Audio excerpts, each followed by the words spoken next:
சர்க்குரு மூட்டை சுவாமி அவர்களின் திருவடி வணங்கி அவர்களின் பக்தர்களின் அந்த பக்த தொண்டினையும் வணங்கி எனது யூடியூப் நேயர்களுக்கும் வணக்கம் செலுத்தி அந்த 8வது பார்ட்டில் முடித்திருந்த அந்த யூடியூப் பாம்பாடி சித்தர் மூட்டை சாமி டு பாம்பாடி சித்தர் வீடியோவின் 8வது பார்ட்டை முடித்திருந்தோம். இப்பொழுது 9வது பார்ட்டை தருகின்றோம்.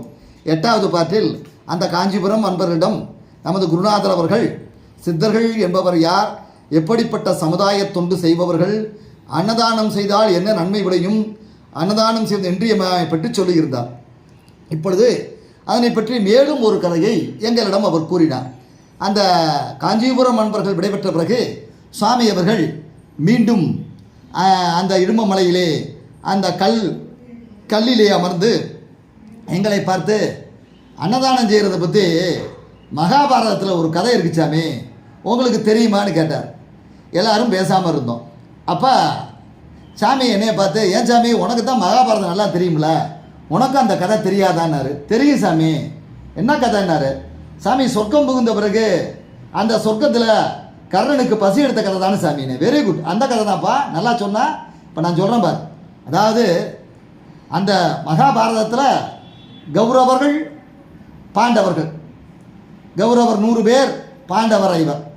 இவரெல்லாம் துவந்த யுத்தம் புரிந்து தர்மத்திற்காக இறுதியிலே தர்மமாகிய அந்த பாண்டு புத்திரர்கள் வென்று கௌரவர்கள் 100 பேரும் மரணமடைந்து சொர்க்கம் புகுந்தார்கள்.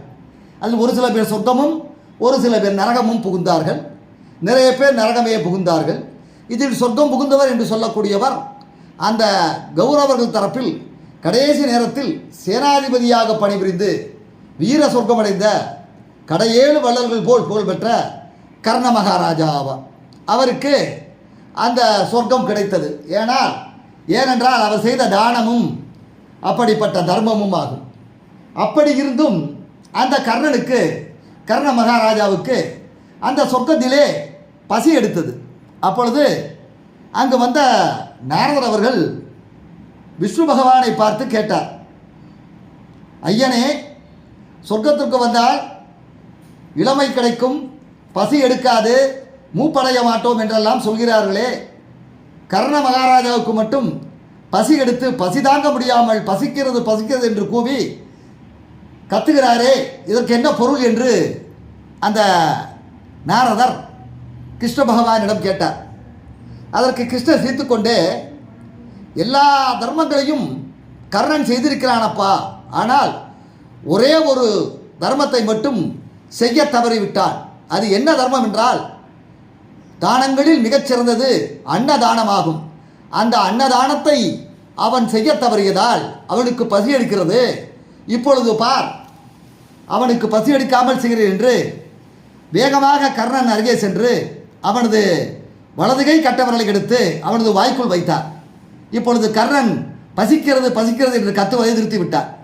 மீண்டும் நாரதர், என்ன சாமி இது அதிசயம், எப்படி இது நின்றது என்றார். அப்பா, சின்ன பிள்ளை பசிச்சா அழுகும், அம்மாட்ட பால் குடிக்க, அப்புறம் அதுவே தான் கட்டவரலை எடுத்து வச்சுக்கிட்டு அந்த கட்டவரலை சூப்ப பசி அடங்கும். அந்த மாதிரி தான் தானம் பண்ண கையுடைய அந்த கர்ணன், வலது கை கொடுக்கிறது இடது கைக்கு தெரியாமல் தானம் பண்ண தர்மமுடைய அந்த கர்ணன் அந்த கொடுத்த கையால், அந்த கொடுத்த கட்டை விரலை உள்ள கையால் அந்த கட்டை விரலை சூப்பி கொண்டிருக்கும் பொழுது அவனது அன்னதான தர்மம் செய்யாத காரணத்தால் ஏற்பட்ட பசி நின்று விடுகிறது.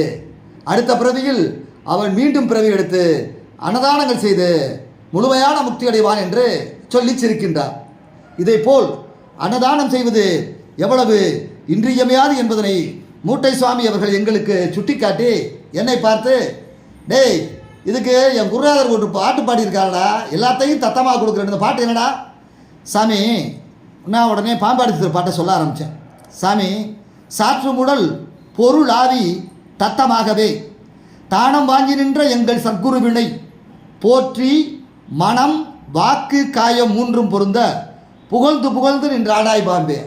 அதான் சாமி பாட்டு. அதாவது தங்களுடைய உடலை கொடுத்துட்றாங்க, தங்கள்கிட்ட இருக்க பொருளை கொடுத்துட்றாங்க, தங்களது ஆவியை கொடுத்துட்றாங்க, இன்னுயிரை, இதையெல்லாம் தானமாக கொடுக்குறாங்க.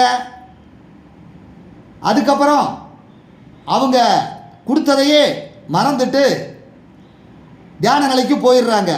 அப்படிப்பட்ட சர்க்குருவினை மனதால் வாக்கால் உடம்பால் நாம் புகழ்ந்து பாட வேண்டும் என்று பாம்பாடி சித்தர் பாடியிருக்கிறார் என்று சொன்னேன்.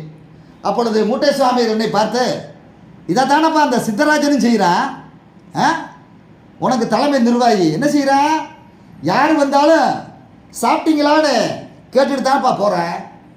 கேட்குறானா இல்லையா? ஆமாம் சாமி, கேட்குறாரு சாமி. அதனால் நீங்கள் அவனை மந்திரவாதி அறியுதுன்னு சாதாரணமாக இடம் போட்டக்கூடாது சாமி.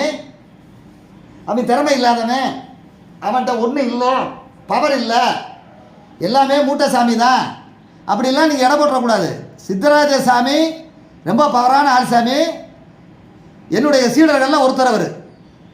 அவருக்கு பல வேலைகள் ஒதுக்கப்பட்டதில் பாம்பாடித்தர் கோவில் திருப்பணிக்கான தலைமை பொறுப்பு ஒதுக்கப்பட்டு அதற்கான நிர்வாக பொறுப்பு உன்னிடம் ஒதுக்கப்பட்டது. உன்னிடம் ஒதுக்கிய காரணத்தால் நீ நிர்வாக பொறுப்பை செம்மையாக முடித்ததால் சித்தராஜசாமி சாதாரண ஆள் நினச்சி விடா சாமி, ரொம்ப பெரிய ஆள், வணங்க வேண்டிய ஆள், துதிக்க வேண்டிய ஆள், போற்ற வேண்டிய ஆள். அதனால தான் நீ இப்போ அவனை வழிகாட்டி சர்க்குருநாதன்னு கும்பிடுறியா இல்லையா டெய்லி? ஆமாம் சாமி. அதனால் அவனை யாரும் சாதாரணமாக நினச்சிடாதீங்கன்னு பொதுவாக சொல்லிவிட்டு, சங்கரங்கோவிலில் அந்த அன்னதானத்தை தொடர்ந்து நடத்தும்போது அந்த பாம்பாடி சித்தர் என் குருநாதருக்கு மிகப்பெரிய நன்மை கிடைக்கும்ப்பா. அந்த இடத்துக்கு நன்மை கிடைக்கும், ஊருக்கும் நன்மை கிடைக்கும், மக்களுக்கு நன்மை கிடைக்கும். என்னைக்கு அங்கே அன்னதானத்தை நிறுத்துகிறாங்களோ அந்த திருக்கோவில் சமாதியானது வளர்ச்சி அடையாது, அங்கே உள்ளவங்களும் கஷ்டப்படுவாங்க. இதை நல்லா தெரிஞ்சுக்கப்பா, பின்னாடி நீனே உணர்வுங்கிற குறிப்பை சொல்லி என்னைய பார்த்து, சாமி அடுத்து நீங்கள் இப்போ எந்த ஊருக்கு சாமி போகிறீங்க? சாமி சங்கரங்கோயில் தான் சாமி. இல்லை சாமி, நீங்கள் சங்கரங்கோயிலேருந்து கிளம்பும்போது காரைக்குடி போகிறோம்ட்டு இங்கே வர்றீங்க, அப்போ இங்கேருந்து எங்கிட்ட சங்கரங்கோயில்னு சொல்லிட்டு வேறு எங்கேயும் போயிடக்கூடாது சாமி. இல்லை சாமி, அங்கே மட்டும்தான் நீங்கள் சொல்லக்கூடாதுன்னு சொன்னதுனால சொல்கிறதில்ல சாமி, நான் இப்போ சங்கரங்கோயில் தான் சாமி போகிறேன். சரிங்க சாமி, சங்கரங்கோயில் போகிறீங்கள, சித்தராஜ சாமி பிறந்த நாள் வருதில்ல, உத்தர நட்சத்திரம், அதுக்கு ஒரு பெரிய லெவலில் அன்னதானம் ஏற்பாடு பண்ணுங்கள் சாமி. ஒரு வைத்திய மாநாடு ஒன்று ஏற்பாடு பண்ணுங்கள், அவன் பிறந்த நாளை சிறப்பாக கொண்டாடணும் சாமி, அவன் மனசை வருத்தப்பட்டுக்கிட்டு இருக்கான், என் சீடை வருத்தப்படுறது எனக்கு பிடிக்காதுன்னு சொல்லி இதை யார்கிட்டையும் சொல்லக்கூடாது சாமி அப்படின்னு என்னை அனுப்பி வைத்தார். அதன் பிறகு அந்த உத்தர நட்சத்திர சித்தராஜ சாமி அவர்களின் ஜென்ம நட்சத்திர விழாவினை மிகச்சிறப்பாகவே நடத்தி சாமி மூட்டை சாமி குறிப்பிட்டபடி அந்த சித்த வைத்திய முகாமையும் 3 நாட்களுக்கு வெகு சிறப்பாக நடத்தி மக்கள் அனைவருக்கும் இலவச வைத்தியம் அன்னதானம் அனைத்தும் செய்து வந்தோர் மனம் குளிர அவர்கள் பிறவி பிணி தீர்த்து கர்மா நோய் நீக்கி பாம்பாடி சித்தர் பூஜை செய்து சிவபிரபா சித்தயோகியை வணங்கி மூட்டை சுவாமியை தியானித்து சித்தராஜ சாமியின் வழிகாட்டுதல்படி அந்த பாம்பாடி சித்தர் கோவில் சிறப்பாகவே சென்று கொண்டிருந்தது. இத்துடன் இந்த 9வது பாட்டை முடிக்கின்றேன். 10வது பாட்டுடன் இந்த பகுதி முடிகின்றது. நன்றி, வணக்கம்.